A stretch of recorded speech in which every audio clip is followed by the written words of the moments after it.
కూడా మీ భార్య బిడ్డల కంటే సినిమా రంగాన్నే మక్కువ చేసుకొని సినిమా రంగమే మా అందరికీ వారధై సారథై మాలో ఎవరికి టాలెంట్ ఉన్నా దాన్ని జనానికి తెలియజేయడానికి కృషి చేస్తూ అహర్నిశలు పనిచేస్తున్న నా పాత్రికేయ మిత్రులందరికీ పాదాభివందనాలు. మీరు చేసే కళామ తల్లి సేవలో, మీరు చేసే కష్టంలో మీరు ఫలితం పొంది చాలా తక్కువ, మీరు అనుభవిస్తుంది చాలా తక్కువ. మీ ద్వారా, మీరు రాసిన మీ చేతి ద్వారా, మీరు రాసి మీ పెన్ను ద్వారా కొన్ని జీవితాలు, కొన్ని అద్భుతమైన స్థాయికి వచ్చిన మీ అందరికీ మీ రుణం తీర్చుకోలేంది.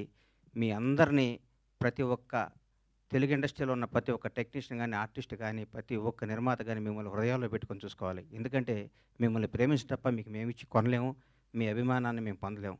మీ ఆశీస్సులు తప్ప.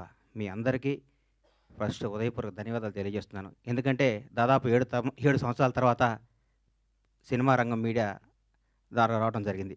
మీడియా రంగంలో నాకు ఎంతో సన్నిహితులు. నేను 32 ఏళ్ల కిందట వినాయకరావు గారు నాకు ఫస్ట్ ఇండస్ట్రీకి వచ్చినప్పుడు పరిచయం. వినాయకరావు గారు, బాలరెడ్డి గారు, బిఏ రాజు గారు, మోహన్ కోటేటి గారు, జగన్ గారు, ఎందరో, మన భాస్కర్ భట్ల నా స్నేహితుడు, గంగాధర శాస్త్రి గారు, అన్నీ రవి, రకరకాల మంది, ఎంతోమంది ప్రవాహం పడుతూ ఉన్నారు, కొత్త వాళ్ళు వస్తున్నారు. కానీ మీకు అందే తక్కువ, మీరు పడే కష్టం ఎక్కువ.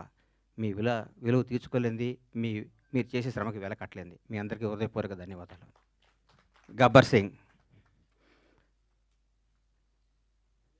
నా తల్లిదండ్రులు నాకు జన్మనిస్తే పవర్ స్టార్ పవన్ కళ్యాణ్ ఆయన నాకు బతుకునిచ్చాడు.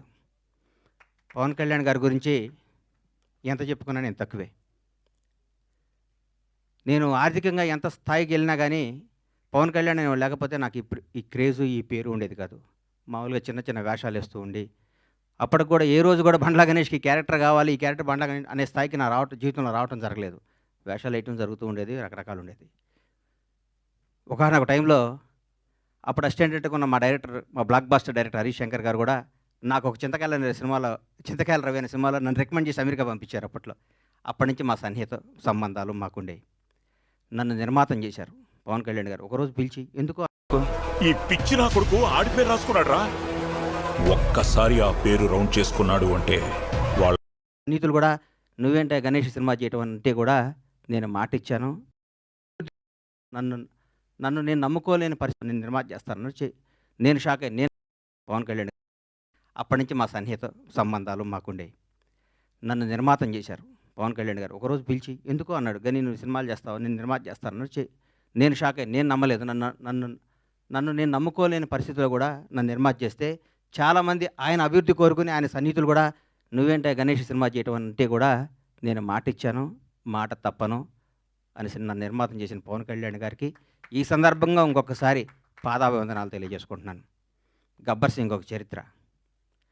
ఈరోజు మార్నింగ్ ఎక్కడో వాకింగ్ చేసి బయటకు వస్తుంటే, ఏందన్నా గబ్బర్ సింగ్ రిలీజు అంటున్నావు, టీవీలో వస్తుంది, గొడవ ఉంది, రెండో రిలీజ్కి ఎంత క్రేజ్ అయిందా అని అడిగాడు ఒక ఆయన.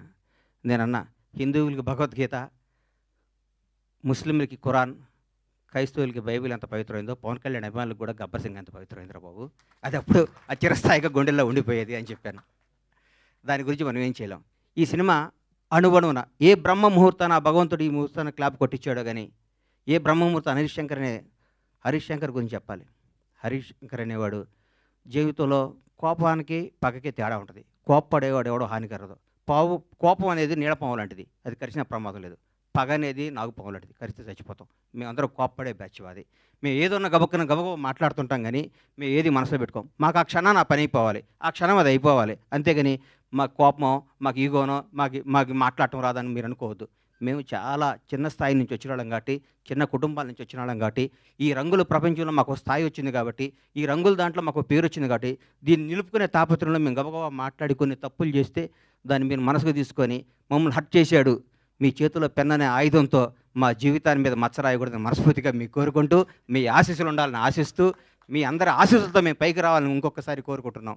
ఈ గబ్బర్ సింగ్ అనే సినిమాని అణువణువున ప్రతి అడుగు, ప్రతి మాట, ప్రతి క్షణం, ప్రతి కష్టం హరీష్ శంకర్కే చెందుతుంది. హీరో గారితో అంతకుముందు నేను తీన్మార్ సినిమా తీశా. హీరో గారు ఎవరేం చెప్తే చేస్తాడు, పాపం నమ్మితే వదిలేస్తాడు. గబ్బర్ సింగ్ అనే చిత్రాన్ని హరీష్ శంకర్ ఏం చెప్తే చేద్దామని ఫస్ట్ డే నాతో చెప్పాడు. బాబు నేను షర్టు గుండీ లిపితే పోలీసు అడిగిపోతాడా అని అడిగాను నేను ఒకరోజు. నీకెందుకురా, నువ్వు దూరం కూర్చో అనేవాడు నన్ను.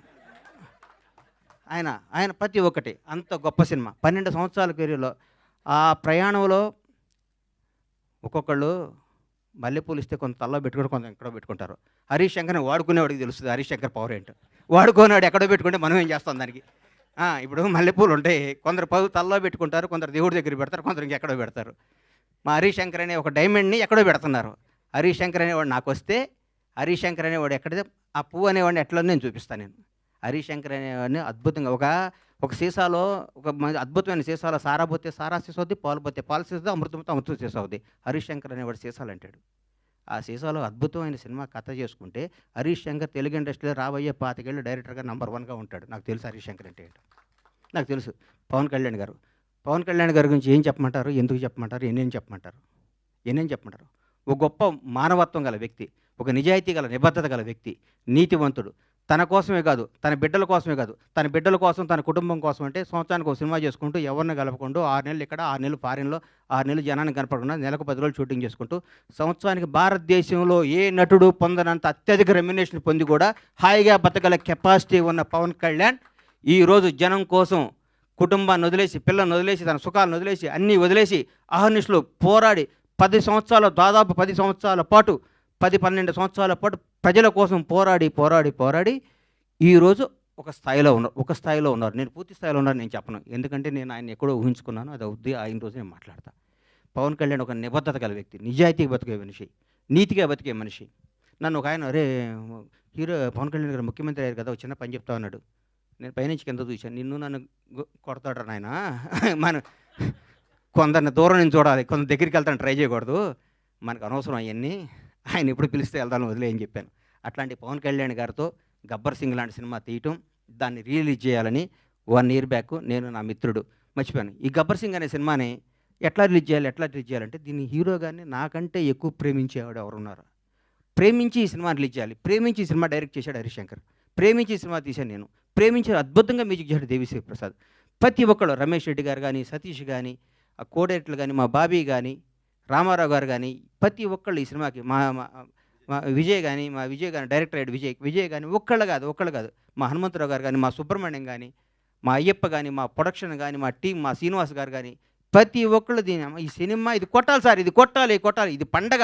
ప్రతిరోజు మా ఇంట్లో ప్రతి షూటింగ్ అంటే పండగ జరిగే షూటింగ్. ఈ షూటింగ్లో హీరో గారు గుర్రం నుంచి పడబోయాడు. ఎక్కడ మన అది ఎవరన్నది గుజరాత్లో. షాక్ అయిపోయాను నేను, కింద పడితే ప్రాణం పోయేది ఆ రోజు. పవన్ కళ్యాణ్ గారికి ప్రాణం పోయేది. మాకు తెలియదు ఆ గుర్రం మా మాట ఉంటుందని. డైరెక్టర్ ఉన్నాడు, నేనున్నాను, గుండె ఆగిపోయింది. ఆ రోజు పొరపాటున ఎన్ని ప్రమాదాలు తట్టుకున్నామండి ఈ సినిమాలో, ఎన్ని ప్రమాదాలు. ఎంత కష్టపడ్డాడండి హీరో గారు. డైరెక్టర్ ఏం చెప్తే చేయమన్నాడు, ఏం చెప్తే చేశాడు. జనం దీనికి బ్రహ్మరథం పట్టారు. పవన్ కళ్యాణ్ కడుపు నిండా ఒకే రోజు బిర్యానీ, చికెన్ బిర్యానీ, మటన్ బిర్యానీ అన్ని కలుపుకొని కడుపు నిండా నిద్రపోయిన ఈ సినిమాని ఈ విధంగా రిలీజ్ చేయటం నా అదృష్టం. మా సత్యనారాయణ గారికి, ఈ సత్యనారాయణ గారిని ఎందుకు ఎన్నుకున్నానంటే, జనసేన నాయకుడు ఆయన. పవన్ కళ్యాణ్ గారిని నాకంటే ఎక్కువ అభిమానించేవాడు, పవన్ కళ్యాణ్ గారిని నాకంటే ఎక్కువ ఉన్నత స్థాయిలో చూడాలని గొడవ కూడా చేసేవాడు. అట్లాంటి ఆయన చేతిలో ఈ సినిమా పెడితే అద్భుతంగా ఉంటుంది. ఈ సినిమాని ప్రతి ఒక్కరూ ఈరోజు రిలీజ్ అయిందనే విధంగా చూసే విధంగా ఈరోజు ఇంత క్రేజ్ రావటం అంటే, గబ్బర్ సింగ్ రిలీజ్ అప్పుడు ఎన్ని ఫోన్లు వచ్చినా అన్ని ఫోన్లు వస్తాయి, నాకు టికెట్లు అని. నేను థియేటర్లకు ఫోన్ చేసిన టికెట్లు, సార్ ఇది సెకండ్ రిలీజ్ అని మేము ఆల్రెడీ అన్ని పెట్టేస్తే మొత్తం అయిపోయినాయి సార్, మాకే టికెట్లు లేవంటున్నారు వాళ్ళు. నేనేం చెప్పాలి, నాకు అర్థం కావట్లేదు. థియేటర్లు పెంచుతున్నాం, అద్భుతంగా చేస్తున్నాం. ఇది సినిమాని ఇంకొకళ్ళు రిలీజ్ చేయాలంటే కూడా గబ్బర్ సింగ్ అంత కలెక్షన్ రావాలని అనుకొని రిలీజ్ చేసే స్థాయిలో ఉంటుంది ఈ సినిమా రిలీజ్. ఏ సినిమా రిలీజ్ గబ్బర్ సింగ్లా కలెక్ట్ చేస్తండి అని ఏ సినిమా అయినా ఈరోజు తెలుగు సినిమా రంగం భారతదేశంలో తెలుగు సినిమా రంగం వైపు చూస్తున్నారు. ఒకప్పుడు బాంబే అనేవాళ్ళు, తమిళనాడు, చెన్నై ఎట్లా అనేవాళ్ళు. ఈరోజు ఇండియన్ మొత్తం, ఒక రాజమౌళి, ఒక సుకుమార్, ఎంతోమంది, ఒక మన నాగశ్విన్, అద్భుతమైన డైరెక్టర్లు మన ఇక్కడి నుంచి వెళ్తున్న. భారతదేశం మొత్తం తెలుగు వాడిని చూసి తెలుగు నిర్మాత, తెలుగు డైరెక్టర్, తెలుగు యాక్టర్ని గర్వంగా చూస్తున్న స్థాయికి వస్తే, ఈ రంగంలో నేను 7 సంవత్సరాల సినిమా తీయడం చాలా బాధ అనిపిస్తుంది. నేను తప్పు చేశాను, నన్ను క్షమించాలి. నేను సినిమాలు తీస్తా, నేను సినిమాల్లోనే పుట్టాను, సినిమాల్లోనే ఉంటాను. సినిమానే నా వ్యాపకం, సినిమానే నా జీవితం, సినిమానే నా ఆశ. బ్లాక్ బాస్టర్ల సినిమాలు తీస్తా, బ్లాక్ బాస్టర్స్. ఇండస్ట్రీ మొత్తం బండ్లా గణేష్ పరమేశ్వర ప్రొడక్షన్స్ అంటే ఏంటో మళ్ళీ చూపిస్తానికి అదే సంకల్పంతో బతుకుతానని మీ అందరు ఆశీస్సులు కావాలి, మీ అందరు అభిమానం కావాలి, మీ అందరు ప్రోత్సాహం కావాలి. ఎక్కడెక్కడ నేను చిన్న తప్పులు చేసినా నన్ను క్షమించి నన్ను రెక్టిఫై చేయాలి, కానీ దాని మీద రాయకూడదు మీరు. అది నా విన్నపం. ఎందుకంటే వీడు దొరికాడని రాస్తారు, అది నా విన్నపం. అందుకని థ్యాంక్ యూ. ఈ సినిమాను ఆదరించి మళ్ళీ ఈ సినిమాకు వచ్చే కలెక్షన్స్ బిత్తరపోయే విధంగా ఉండాలని మనస్ఫూర్తిగా కోరుకుంటూ, ముఖ్యంగా పవర్ స్టార్ అభిమానులకి మనందరికీ నేను చెప్తున్నా, ఇంతకుముందు పవర్ స్టార్ పవన్ కళ్యాణ్ గారు మనం ఏం చేసినా పవన్ కళ్యాణ్ అభిమాని ఎగిరినా ఒక న్యూసే, తగ్గిన న్యూసే. ఇప్పుడు నేను చెప్తున్నా, గౌరవ ఆంధ్రప్రదేశ్ రాష్ట్ర ఉప ముఖ్యమంత్రి, జనసేన నాయకుడు, ఈరోజు భారతదేశాన్ని పరిపాలిస్తున్న ప్రభుత్వంలో ఒక కీలక పాత్ర పోషిస్తున్న మహోన్నత వ్యక్తి. మనం థియేటర్లో చాలామంది థియేటర్లు ఎందుకు ఇవ్వట్లేదు అంటే, బాబోయ్ మీ పవన్ కళ్యాణ్ ఫ్యాన్స్ మా సీట్లు ఎరగొడతారంటున్నారు. మీ అందరికీ చెప్తున్నాం సార్, ఎగ్జిబిటర్స్ అందరికీ, మా పవన్ కళ్యాణ్ ఫ్యాన్స్ ఇంతకు ముందు కాదు, క్రమశిక్షణ గల వాళ్ళు, మీ సీట్లు ఎరగొట్టరు, ఆనందం తెలియజేసుకుంటారు, మీకు ఏ నష్టం చేయరు. దయచేసి మాకు థియేటర్లు ఇవ్వండి. దయచేసి చేతులెత్తి నమస్కరిస్తున్న ఎగ్జిబిటర్స్ అందరికీ థియేటర్స్ ఇవ్వండి. పవన్ కళ్యాణ్ ప్రతి ఒక్క అభిమాని సెప్టెంబర్ 2వ తారీఖు నాడు ఉదయాన్నే గుడికి వెళ్తాడు, 11 థియేటర్కి వెళ్తాడు. ఇది కన్ఫర్మ్. గుడికి వెళ్ళి పవన్ కళ్యాణ్ 100 ఏళ్ళు బతకాలనుకుంటారు, థియేటర్కి వచ్చి పవన్ కళ్యాణ్ ఉత్సవాలు చూసుకుంటారు. ఈ రెండింటిని మాత్రం మీరు మమ్మల్ని నిరుత్సాహపరచొద్దు.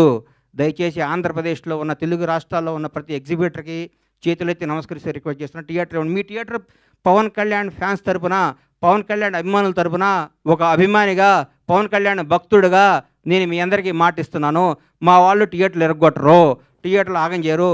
పవన్ కళ్యాణ్ మనుషులు అండి మేము. మా బాస్ ఇలా ఆంధ్రప్రదేశ్ రాష్ట్ర ఉప ముఖ్యమంత్రి, జనసేన అధ్యక్షుడు, ఇంతకుముందు పవర్ స్టార్ కాదు. మేము మా దేవుడి కోసం మీకు ఏ హాని తలపెట్టాం, మేము అభిమానించుకుంటాం. ఈ గబ్బర్ సింగ్ సినిమా తీస్తే మాకు దైవ దర్శనం జరిగినట్టు కాబట్టి మా దైవ దర్శనానికి మీరు ఆటంకం కలిగించొద్దని రిక్వెస్ట్ చేస్తున్నాం. ఈరోజు ప్రతి ఒక్క కార్యకర్త, తెలుగుదేశం లేదు, బీజేపీ లేదు, ఆంధ్రప్రదేశ్లో ఉన్న జనసేన ప్రతి ఒక్కళ్ళు రోజు థియేటర్లో ఉంటున్నారు. మీరు థియేటర్లు అయిపోతే ఎట్లా సార్? ఇవ్వండి, దయచేసి ఇవ్వండి, మమ్మల్ని ఎంకరేజ్ చేయండి. Thank you. Super sir.